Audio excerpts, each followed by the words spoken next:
Bien, donc je vais vous montrer un petit peu comment j'ai utilisé Métis dans mes formations. Donc sur la page d'accueil ici, il y a toutes les formations qui sont actuellement utilisables. Bon, les 297 ils sont partis, les gestionnaires de paye c'était juste pour récupérer des supports, donc en fait moi je travaille sur les 303 et sur les 300. Donc je vais vous montrer un petit peu comment j'ai monté l'architecture de tout ça sur les comptables assistants 300.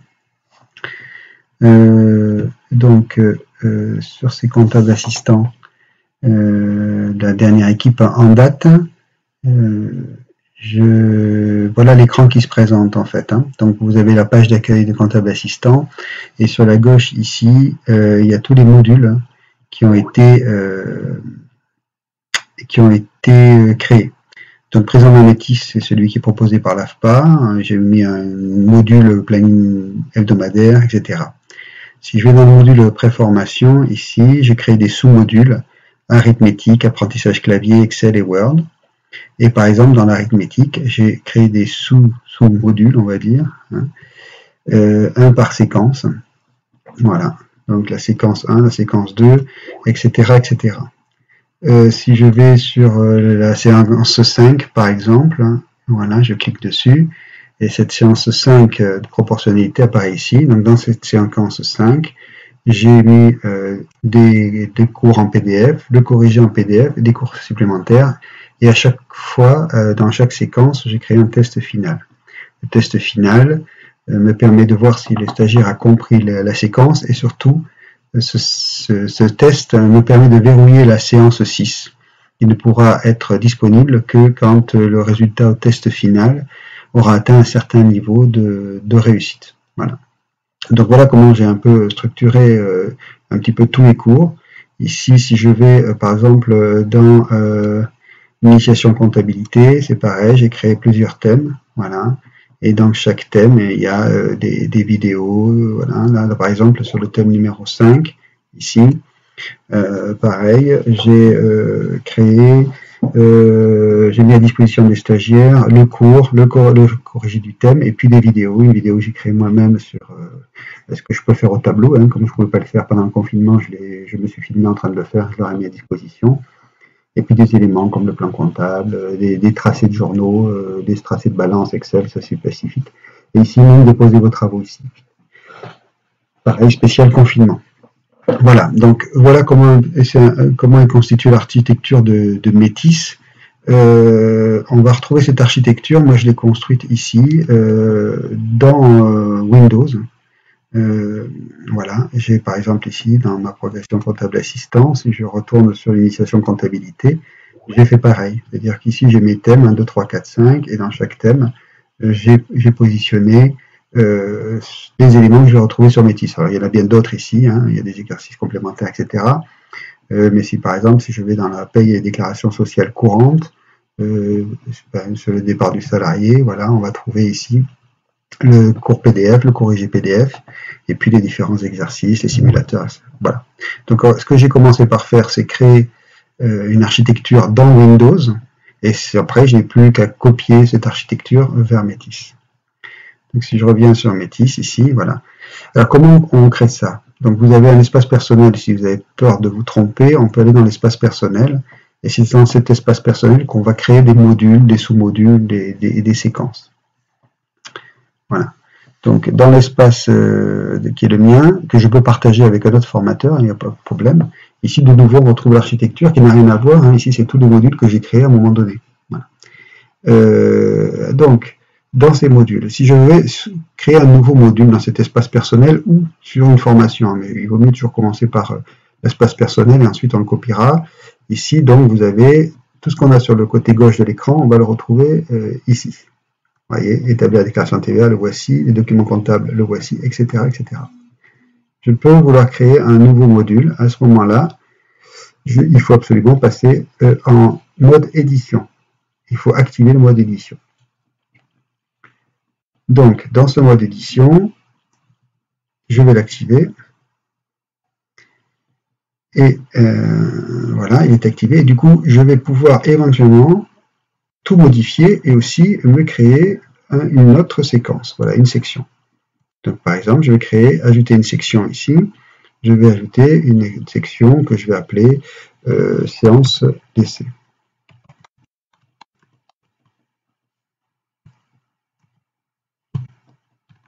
Voilà. Alors, si vous voulez améliorer, là c'est le titre, on peut ici mettre tout un descriptif de ce que c'est, la séance pour voir comment cela fonctionne, voilà. On peut mettre tout un tas d'indications. On peut donner une date de début, une date de fin, bon, c'est pas nécessaire de l'activer, voilà, on peut donner un nom court si on veut, et on peut mettre un fichier pour l'illustrer, une image. Voilà, si vous avez fait un cours sur la communication, vous pouvez mettre une image de deux personnes qui communiquent, etc. Voilà. Ce qui est important ici, c'est de mettre la durée en heures. Mettons qu'on va mettre ça pour 2 heures. Sinon, la séquence ne sera pas active. On peut remplir ici des objectifs, et pour le stagiaire, les objectifs du formateur, et ici les objectifs du stagiaire, voilà, comprendre, etc. etc. J'enregistre. Ici, on est dans donc un module de base. C'est-à-dire qu'on va le retrouver ici sur la gauche, séance d'essai. Et numéro 10 parce que c'est son ordre, on peut les déplacer après. Dans cette séance d'essai, je peux m'arrêter là et ajouter une activité, une ressource, ou bien ajouter une section. C'est-à-dire que je peux dire, voilà, séance d'essai, je vais ajouter une section que je vais appeler créer un test. Voilà, créer un test, et je vais dire que ça va, voilà, là il n'y a rien de spécial, le compte du formateur dure 1 heure, 1 heure, voilà. Je peux mettre une image, encore une fois, mettre des commentaires, des objectifs pour le formateur ou pour les stagiaires. Voilà, je mets rien de tout ça, je dis enregistrer. Voilà. Et une fois qu'il va me créer cette séquence, si je regarde toujours sur la gauche, on voit que dans séance d'essai, il y a une sous-rubrique créer un test. Dans cette rubrique créer un test, je vais mettre un test. Donc je vais ajouter une ressource. Dans la liste des ressources, ici, vous avez, moi j'en utilise principalement 3. J'utilise un fichier, c'est-à-dire c'est là que je mets mes fichiers PDF de cours, d'exercices, de corriger, etc. J'utilise les tests qu'on va voir tout de suite, et j'utilise aussi production. Production, ça oblige le stagiaire à déposer des fichiers, scanner, imprimer, enfin, des fichiers Excel, des fichiers Word, tout ce que vous voudrez, que vous ensuite vous allez pouvoir récupérer et éventuellement corriger. Voilà.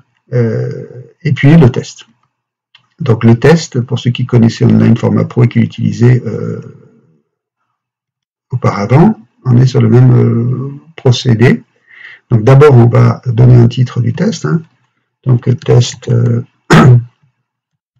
test final, séance créer un test, pardon. Voilà.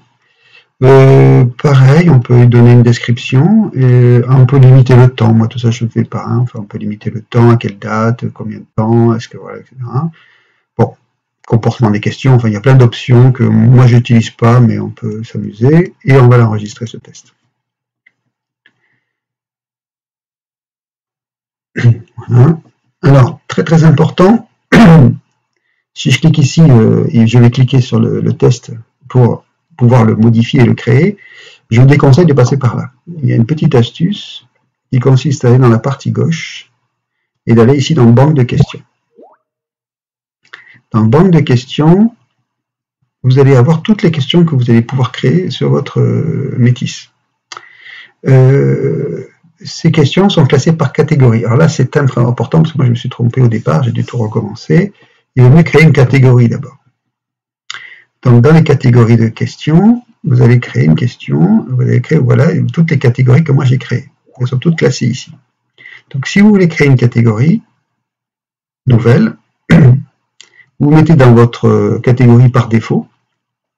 Voilà, c'est le mieux, parce que sinon, il y a d'autres catégories ici, pour d'autres formateurs, etc. Donc, moi, j'ai mis défaut pour espace Animadio, et je vais mettre test final.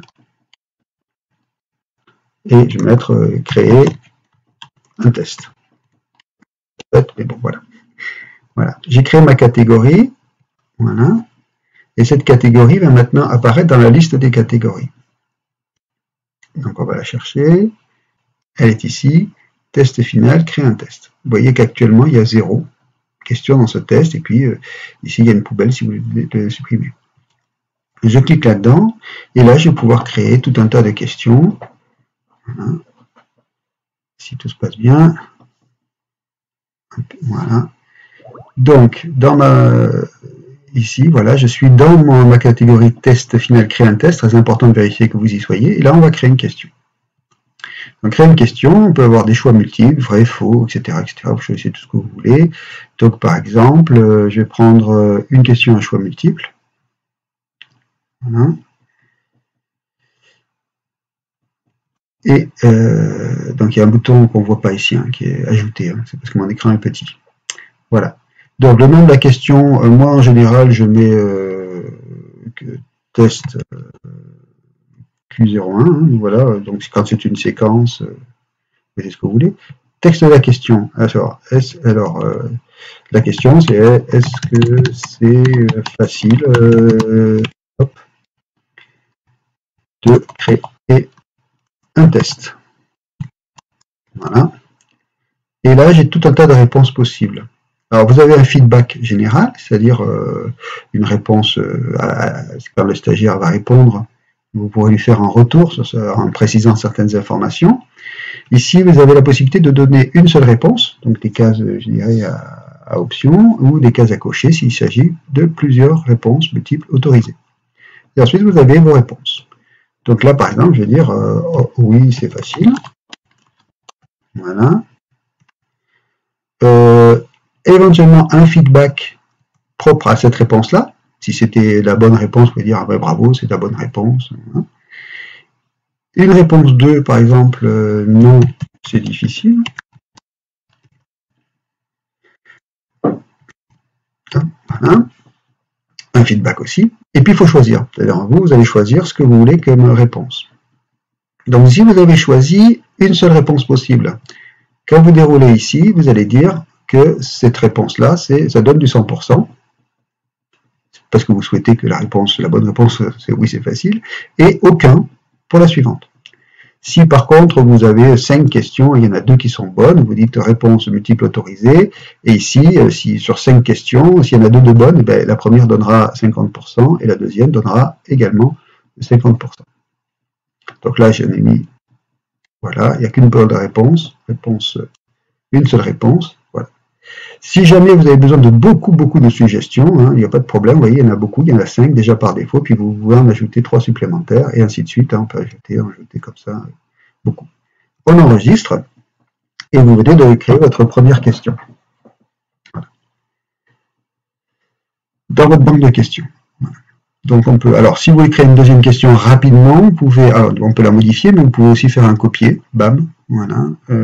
Et quand on fait une copie comme cela, la question revient, vous avez exactement la même chose, hein, on va juste changer le numéro de la question, on va dire question 2, et on va dire, voilà, je sais pas, hein.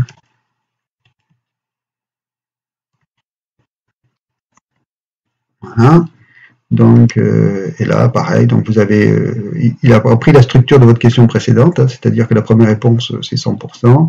Vous dites oui, super, voilà, et non, voilà.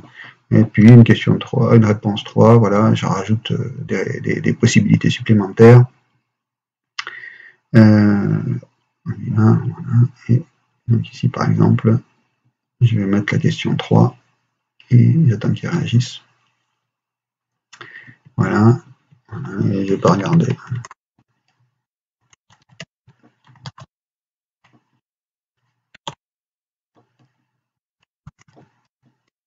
Voilà.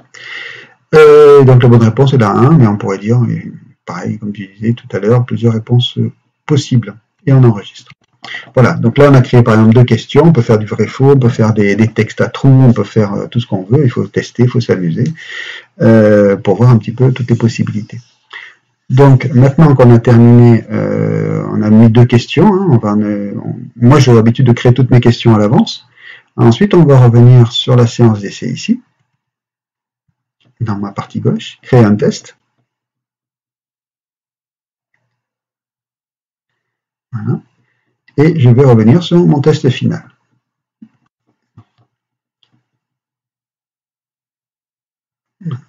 Donc là, il n'y a rien pour l'instant. Donc là, maintenant, je vais dire modifier le test. Et je vais ajouter les questions. Alors, je peux demander à ce qu'elles soient mélangées, c'est-à-dire que si la personne refait plusieurs fois le test, elle n'aura pas forcément le même ordre dans les questions. Là, je vais ajouter une question, si vous n'en avez pas de créer, que vous voulez la créer maintenant, ou de la banque de questions, puisque vous avez créé déjà des questions, donc vous allez les chercher. Et c'est là que c'est intéressant d'avoir classé d'abord vos documents, vos questions par catégorie. Voilà, donc ici, je vais choisir, pour aller plus vite, ma catégorie test final, créer un test. Voilà, voilà. Vous voyez qu'il y a 2 questions dedans. Et ici, je vais dire que je prends toutes les questions. Et donc, je vais ajouter au test les questions sélectionnées. Voilà, les questions sont ajoutées. On peut les coefficienter, c'est-à-dire celle-là elle vaut 2 points, celle-là elle en vaut qu'un. Du coup, ça ferait un total de 3. Voilà. Voilà, celle-là, je veux dire qu'elle vaut 2 points. Voilà. Donc, le total, ça sera 3. Et j'enregistre, je mélange mes questions. Voilà. Et j'enregistre mon test. Donc, comme je n'ai pas fait de restriction dans la création du test, la personne pourra faire le test autant de fois qu'elle veut. Voilà. Maintenant, si je veux une deuxième séance, dans la séance d'essai, je veux créer un deuxième sous-module, une deuxième séquence. Je vais ici, voilà, actuellement, il y a créé un test, j'ajoute une section. Et je vais l'appeler, voilà, je vais donner un nom, je vais dire ma séance 2, par exemple. Voilà. Donc, toujours pareil, on peut donner un descriptif, on va lui donner peut-être une image, et surtout, pour qu'elle soit active, un nombre d'heures. Mais ce qui est important, enfin pour moi, quand je l'ai organisé, les prérequis, les organisés, les objectifs, etc., ce que j'ai mis, c'est ici, restreindre l'accès. Et là, je vais ajouter une restriction. La restriction, ça peut être une restriction de date, de résultat, de profil, etc. Moi, je vais dire résultat, et je vais lui demander de réussir. Test final, créer un test. Et je vais demander mon niveau d'exigence qui doit être supérieur à, par exemple, 80%. Comme j'ai 2 questions, ça va être vite. Voilà. Et j'enregistre. Cette séquence ne pourra s'ouvrir que si la personne réussit le test. Vous voyez, c'est marqué ici, non disponible à moins que vous atteigniez un résultat requis dans le test final, séance, créer un test. Voilà. Donc voilà un petit peu comment j'ai créé les choses, des modules, des sous-modules ou des séquences et des sous-sous-modules ou des items. Et pour chacun d'entre eux, un test ou pas, pour permettre d'avancer. Je vais juste vous montrer, je reviens dans le parcours des 300 par exemple. Voilà, ici, dans le parcours des 300, je vais aller sur la paye, ici, voilà. Et puis précisément dans la deuxième séquence. Et dans la deuxième séquence, j'ai ajouté par exemple une évaluation des chapitres 1 à 9. Donc là, je souhaite que le stagiaire ne passe pas un test en autonomie, je veux qu'il m'envoie des documents. Donc ici, j'ai créé une production. J'ai demandé à ce qu'il y ait une production. Donc si je passe ici en mode édition, vous allez voir comment ça se présente. Voilà. Donc là, dans mes paramétrages, je peux tout modifier grâce à la petite molette ici, paramétrage. Voilà, j'ai demandé réaliser l'exercice, envoyer votre résultat, etc. Il s'agit ici, dans la rubrique ajouter un moyen, j'ai choisi une production. Voilà. Que se passe-t-il pour moi après coup, quand les stagiaires vont devoir réaliser l'exercice, je vais leur ai mis ici, dans cette production, je leur ai mis, vous voyez, 2 fichiers. hein, le l'énoncé et puis une matrice Excel pour réaliser l'exercice. Voilà. Donc, moi, en tant que formateur, je peux revenir à tout moment sur cette évaluation. Voilà. Si je clique maintenant sur le titre évaluation chapitre 1 à 9,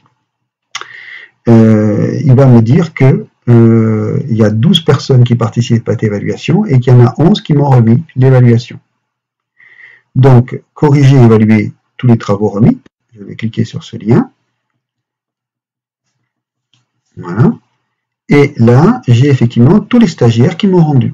Donc, remis pour évaluation. Et comme j'ai mis une date, ils me disent qu'il est en retard de 2 heures.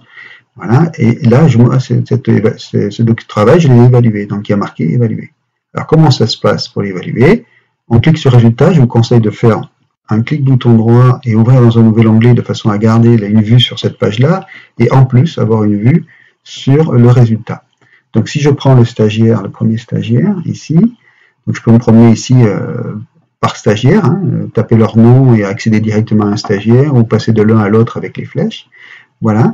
Donc là, il m'a remis un fichier. Si je clique sur ce fichier, évidemment, je vais l'ouvrir ici dans Excel. Il peut m'ajouter des commentaires. Là, il ne l'a pas fait. Moi, j'ai corrigé son épreuve. J'ai regardé qu'il avait réussi. Je lui ai mis un score de 100. Alors, 100, ça lui permet de débloquer éventuellement une séquence. Hein. Si j'ai dit que la séquence suivante n'était débloquée que s'il avait réussi son évaluation, donc je lui mets, et que cette évaluation devait être supérieure à 90, donc je mets 100 ici pour qu'il puisse être débloqué. Et puis, vous voyez, je lui ai fait un retour aussi, avec des commentaires, mais je peux aussi, ici, je ne l'ai pas fait, mais on peut ici mettre le corrigé de l'exercice une fois qu'il l'a réalisé. Voilà. Et on passe d'un stagiaire à l'autre, comme ceci, pour voir tous les travaux rendus. Voilà. Donc là, vous voyez, lui aussi, il m'a envoyé un fichier, je l'ai validé et je lui ai mis un petit commentaire. Voilà. Et donc, on peut éventuellement rajouter un fichier. Voilà un petit peu comment j'ai structuré mon fonctionnement dans Métis. Après, il y aura sûrement des questions. Voilà. Je vous remercie.